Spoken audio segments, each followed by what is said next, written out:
Fala gurizada, Antunes na área, repercutindo mais uma vez aqui com vocês o jogo do Internacional contra o Flamengo, e vamos acompanhar o que o pessoal da Band falou aí após o jogo do Internacional contra o Flamengo. Um jogo muito bom de assistir, e acompanha comigo aí, deixa os seus comentários aqui embaixo, quero saber o que você achou da partida. O likezinho é importante porque ajuda a gente sempre a crescer aqui o canal, e claro, se inscreve no canal aí, porque é muito bom ter a tua inscrição, também ajuda o canal a crescer sempre, tá bom? Bora lá! Carlos Guimarães. Não, eu ia falar sobre isso, né? Antes de entrar na parte da análise, né? É um outro jogo, né? É o jogo do detalhe. Detalhe da aqui, velocidade, a velocidade isso. É muito maior dentro do campo. Muito maior. Muito maior. O jogo é muito mais pegado, ele é mais violento. Tá. É o melhor lugar para se estar atrás do gol ali. Né? Ele é mais violento, tu vê a chegada, tu vê que ele é mais assim, curtido de perto, porque tu ouve os berros dos caras mesmo, né? Isso. E as falas e tudo, e é muito mais rápido. Quando a gente vem pra cabine aqui, a gente tem uma amplitude que o campo não dá também, né? A gente consegue localizar jogadores, localizar sistemas, são coisas diferentes. Eu gosto de ver, gostava de ver assim, perto do campo também. Mas eu acho que cada fase da vida tem claro. seu tempo, né, Luiz? Evidente.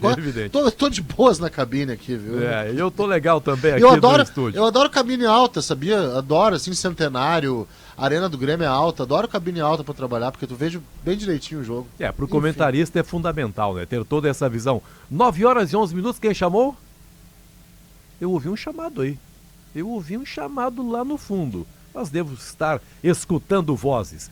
Paulo Pires, vamos colocar a bola ao centro, Paulo Pires. O Internacional, se ganhasse hoje, já estaria se garantido entre os 4 primeiros. Mas pelo jeito nem precisa ficar entre os 4 primeiros, né, Paulinho? Exatamente, o Botafogo confirmando, começa daqui a pouco lá no Uruguai, em Montevidéu, a partir das 9h30 da noite no Centenário, Peñarol e Botafogo. Botafogo venceu no Rio, jogo semifinal da Libertadores por 5-0, pode perder agora por 4 gols de diferença, para chegar à finalíssima contra o Atlético Mineiro. Confirmada a final brasileira entre Atlético e Botafogo, o G4 vira G5 para a vaga direta. Hoje o Inter, agora não, mas ali por volta de 11h25 da noite, 11h30, o Inter vai estar na zona de classificação direta para a Copa Libertadores, porque hoje ainda o G4 vira G5. Perfeito, ou seja, o Internacional poderia ser melhor, como coloquei aqui na manchete, mas ele aproveitou bem o jogo atrasado, né, Paulo Pires? Exatamente. Porque tava perdendo nessa. Aí sim seria um desastre, né? Somou um ponto nesse momento, o Inter tem 2 a mais que o São Paulo. O São Paulo passa a ser agora o concorrente do Inter. Certo. Por essa vaga direta. Certo. Se o Flamengo se mantiver no G4, deve acontecer isso, o Inter tem que brigar contra o São Paulo agora pela vaga direta. O Inter tem 53 pontos contra 51 do São Paulo, os dois agora com 31 jogos. E eu não posso deixar de abusar do Paulo Pires perguntando os próximos jogos do Internacional do São Paulo. Pode ser agora, se quiser. Claro. Isso é tudo que o torcedor colorado quer saber nesse momento, Paulo Pires. Porque o São Paulo agora é que pode tirar o Internacional da fase de grupos, né? O Inter tem Criciúma e Fluminense em casa, 2 jogos em casa na sequência. Aí enfrenta o Vasco no Rio, recebe o Bragantino, joga um Flamengo no Rio, aí do segundo turno, jogo do segundo turno. Certo. Recebe o Botafogo na penúltima rodada. E no último jogo do campeonato, enfrenta o Fortaleza na capital cearense. São Paulo tem Bahia agora em Salvador. Depois recebe o Atlético Paranaense no Morumbi. Enfrenta o Bragantino em Bragança. Recebe o Galo no Morumbi. Pega o Grêmio na Arena. Recebe o Juventude no Morumbi. E na última rodada, enfrenta o Botafogo lá no Newton Santos. O que você acha dessa combinação de jogos aí, Carlos Guimarães? Você ouviu as informações passadas pelo Paulinho Pires? Me parece que o caminho do Internacional é um pouco mais suave do que o caminho do São Paulo. Exato, e é importante, né, Benfica, que a gente tenha uma espécie de pés no chão. Por quê? Porque o empate, né, com as campanhas que Palmeiras e Botafogo vêm desenvolvendo, e não tem mais jogo atrasado, agora não vamos mais falar em título, porque também não é justo que a gente produza uma expectativa muito distante de uma realidade, tá?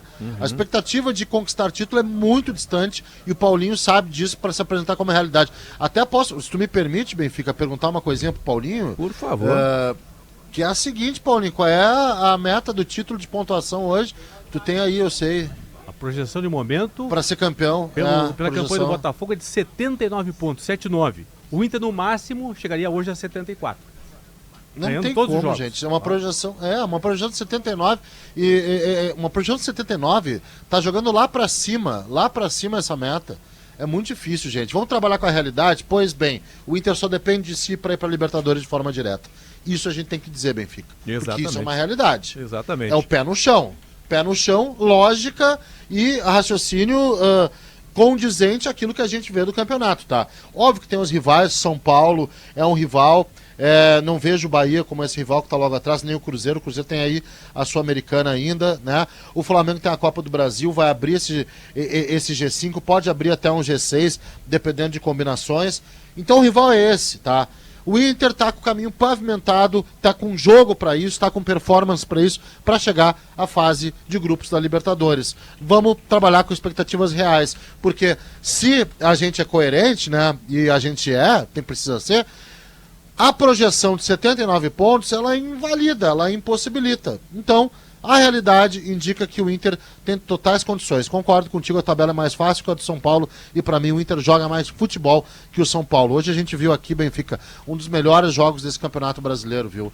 Um dos melhores jogos do Brasileirão. Que jogo bem jogado eu vi hoje aqui no estádio Beira-Rio. Foi muito legal o jogo de hoje entre Internacional e Flamengo, viu, Benfica? Perfeito. Benfica, Inter Paulinho. 53, São Paulo 51, Bahia 46, o Inter já tem 7 pontos a mais que o Bahia, que é o sétimo colocado. Importante isso. Cruzeiro 44. Se o Cruzeiro for campeão da Copa Sul-Americana, daí não é adversário do Inter. Se o Cruzeiro passa o Inter na tabela, Já se garante. garante um lugar, porque o Cruzeiro abriria uma vaga, se fosse o caso, né? O Cruzeiro passar o Internacional. Então, na verdade, o São Paulo é o adversário. São Paulo tem 51 pontos contra 53 do Inter, porque o Inter tem, no momento, 7 pontos a mais que o Bahia, que é o sétimo colocado. Perfeito. 9h17, a noite poderia, né, ter terminado com uma vitória do Internacional, mas eu tô lembrando, Paulinho Pires, aquele jogo do Internacional contra o Atlético Paranaense, que foi um jogo também emblemático, um jogo do Internacional disputado no estádio Beira-Rio, em que o Atlético Paranaense estava vencendo quase que até o final da partida. E ali seria um desastre, estava recém começando o seu trabalho o técnico Roger Machado. Aí no finalzinho do jogo, o Internacional acabou chegando ao 1-1. Acho que foi do segundo tempo, gol do Wanderson. Pois é, naquele momento eu tive essa mesma sensação assim, puxa vida, Internacional tem que agradecer por ter obtido esse empate no final e logo depois acho que começou inclusive a campanha de recuperação do Internacional com o Ganhou Roger. do Juventude em casa por 2-1 na sequência, logo depois de ter empatado com o Atlético Paranaense, né? E aí veio aquela sequência realmente, acabou perdendo, depois do Juventude perdeu pro Atlético Paranaense em Goiânia. Perfeito. E aí sim, aí veio a sequência de invencibilidade do Inter que chega agora a 12 jogos. O Inter não ganhou, mas segue invicto. São 12 partidas sem perder, 8 vitórias e 4 empates a partir de agora. Campanha de 78% nessas últimas 12 rodadas. E o gol do Valência foi histórico, foi o gol de número 600 do Inter no novo Beira-Rio. Olha só, gol 600 do Internacional, novo Beira-Rio inaugurado em 2014, 14, né? 10 anos de novo Beira-Rio. Pouco antes da Copa do Mundo. Isso. Carlos Guimarães, você acabou de escrever um livro, aliás, uma sessão maravilhosa de lançamento na semana passada, sobre um dos grandes personagens do jornalismo esportivo gaúcho, professor Rui Carlos Osterman. Repare que eu grifei a palavra personagem, porque agora quero falar de um personagem chamado Ener Valencia. E você destacou no seu comentário logo depois do gol. Sei lá, talvez quase que um ano depois, né? Daquele jogo trágico contra o Fluminense, em que Ener Valencia perdeu 2 gols nessa mesma goleira e a partir de então passou a ser visto de maneira um tanto quanto desconfiada pelo torcedor colorado, situação que ficou muito mais forte ainda a partir daquela fase lamentável na qual ele se meteu, pois Ener Valencia se transforma no personagem da noite. Fale a respeito dessa situação, Carlos Guimarães. Aquele lado que eu até brinco, né, Benfica? Folhetinesco do futebol, né? Em que o futebol se assemelha a um folhetim, a uma novela, a um enredo de dramaturgia, né? A história do Ener Valencia é a seguinte, ele estava já há algum tempo sem jogar bem, entrando e às vezes até apanhando a bola, não conseguindo dominar a bola, uma Copa América péssima, confiança lá embaixo, perdeu a posição de titular, não conseguiu voltar, às vezes até chegava a ser teve jogo que o Ricardo Matias entra antes do Ener Valencia, ele está no banco, né? Chegou a ser desprezado como uma opção imediata, e hoje ele precisou da mesma goleira, do mesmo jeito, um jeito muito parecido com o lance que ele perde o gol contra o Fluminense, para poder fazer. Então eu falei que era o gol da redenção, né? O futebol, ele cria enredos em que os personagens são, né? Não são personagens da bola. Os personagens são vilões, heróis, os personagens dão volta por cima, os personagens se afundam, depois ressurgem, e é um enredo bonito esse do Ener Valencia. Por quê? Porque ele é considerado o perdedor de gol, é taxado como um perdedor de gol, é visto como esse jogador, cai num ano de 2024 que ele não vai bem, e agora, quem sabe, o gol da redenção, em que ele se redime e precisou da mesma goleira, né? Como se fosse um portal que ali ele abriu e agora ele fechou, finalmente fazendo aquilo que ele não conseguiu fazer um ano atrás. Enfim, apenas uma história aí, um enredo de Ener Valencia no Internacional. Mas foi bonito o gol, viu? Mas assim se vão construindo personagens, claro, né? Que sim. A partir de momentos ruins, a partir de momentos bons, e depois teve toda a sequência, né? Ele quase fez um golaço. Ele poderia ter feito 2-1 para o Internacional numa defesa extraordinária do goleiro do Flamengo, o Rossi, goleiro argentino Rossi, e depois os abraços dentro do campo e a expressão de alívio do Valencia na hora da entrevista. Pô, parecia assim Parecia uma criança de tão feliz que estava o Valencia, né?